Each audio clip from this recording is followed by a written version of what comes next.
So I'm going to start things off really simple here. This is a sequence coming from the micro sequencer.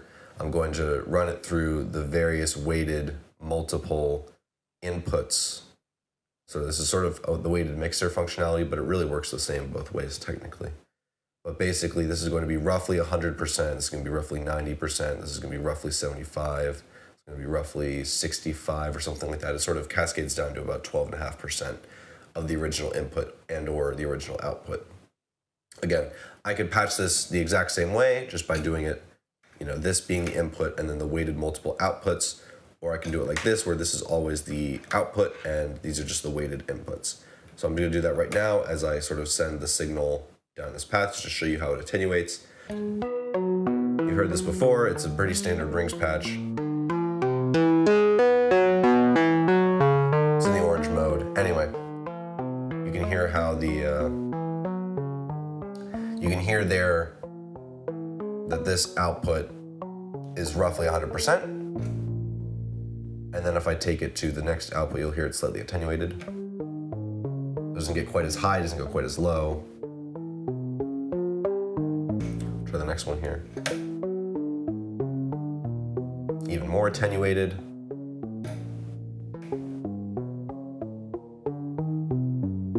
This is the 2.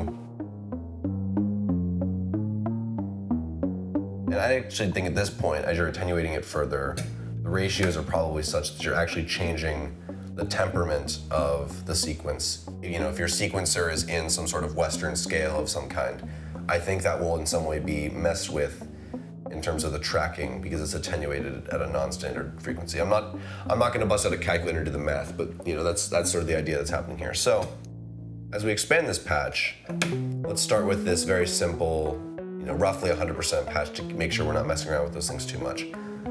And what I'm going to do moving forward, the way I'd like to start expanding this patch and making it more complicated timbrally is we're going to introduce an oscillator as an input for rings. I have this sort of self-patched oscillator which gives it this nice range of frequency to resonate. What I want to do here is I'm going to take the volt per octave input for that oscillator and take one of the attenuated versions of the sequence. I want it to sort of have that quality of tracking with the pitch, but I don't want it to be perfect. At the same time, we're going to take the output from the filter or the input of rings, and that's what this sounds like. It has this kind of very resonant, breathy quality to it. I really like it. It's a cool patch. There's all sorts of timbral controls that you can do.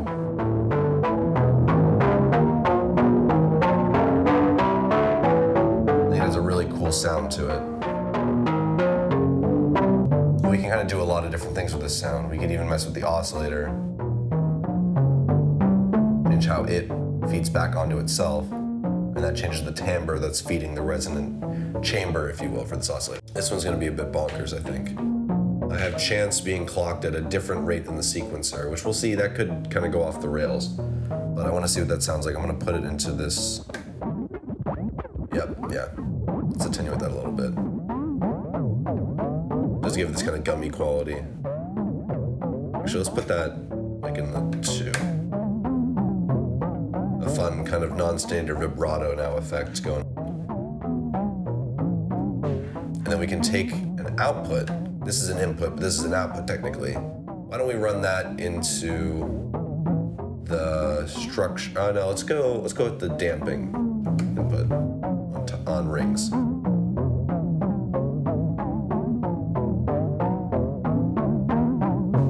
So we've expanded how that timbre controls the patch. And I'm going to take the clock output,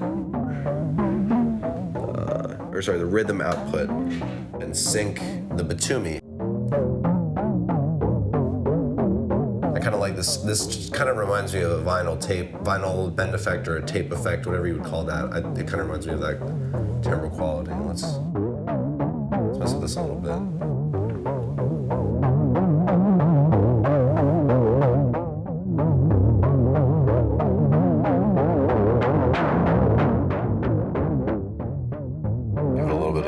With the wave folder section up here.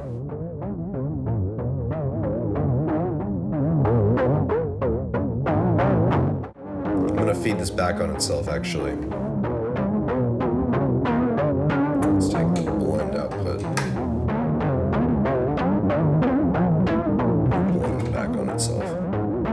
done is, I don't know how many of you guys are familiar with how chance works, but it has this blend output that goes between the three main outputs. And so I've sort of patched it back on itself.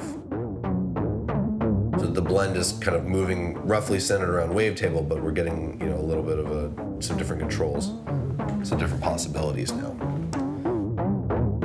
But this is what I like, is the idea of self-patching with the R2R and just kind of getting the entire system involved. Let's take the square output of this. I think I'll try and run it into here and see what happens. Ooh. You get a kind of digital noisy kind of effect, which is fun.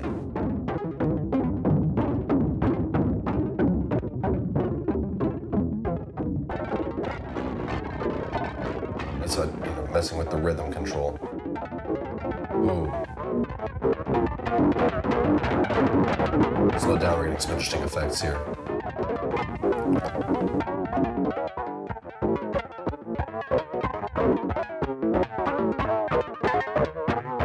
I like that, it's getting interesting.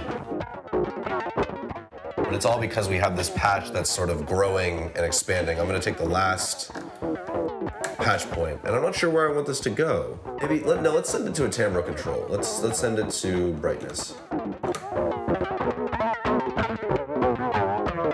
Yeah, that's what I wanted.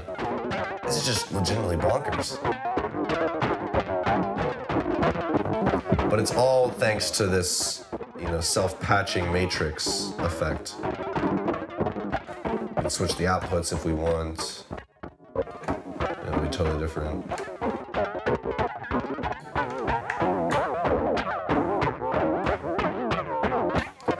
And there's an interrelated nature between not only the weighting of the mix / multiple, but there's also an effect between adjacent inputs and outputs. It's kind of hard to explain, and it's definitely the sort of thing that you might enter with intentions, oh, this patch is gonna sound a certain way, but you'll leave it with something completely bonkers and kind of out there.